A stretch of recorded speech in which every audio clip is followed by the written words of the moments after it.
Agriculture Minister T.H. Biswajit today informed the House that around 15,437 metric tons of rice worth 38.6 crore rupees of altogether 1,527 hectares of agricultural lands have been lost due to the present crisis.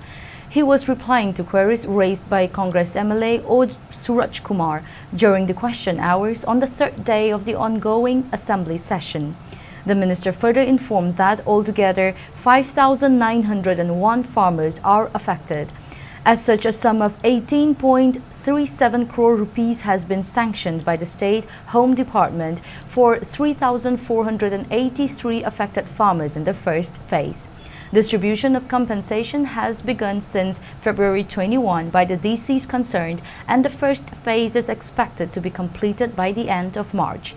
The verification process of application of the remaining 2,399 farmers has been started, and the assessment for the same is handled by a private agency called Center for Development Activities, the minister added.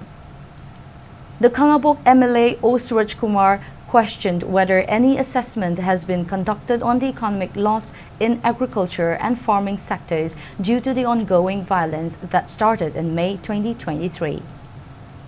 18.37 की पैसा सी कोई हुजिक पैसा करा home department ने से गिवनी sanction तौरे अदुगा DC सिंगस्टा Koyna अफम Khardah कोई पीब हौखरे अदुगा मागे अकाउंट दा थुनमक विदिन दिस मार्च की मनुंग से दुम लोई चंगा लोइग्रनी याना अदुगा अखोय लेम हौरिबा 2399 जी करिगिनो हाइबा मतमदा अखोय की ngasai duplication अखोना आइन पंजगिबदो 19 numbers of the farmer affected farmer si duplication lerambadagi leramba aduga marakta makhoi gina thagaliba che sangsa deputy commissioner dagi thagalaga jo ku state level screening tawu matamda koi doubtful kitang oibna re-verification gi ongtaga tawbiro haidana koi deputy commissioner sa thadagare haibani aduna maximum farmer de hujik phangani aduga hari potuna chumame hargadi adum yam thuna dum within March adum piba yabagi laigani haiji mai house adum thamjage because madam the funds koi readily available oibani na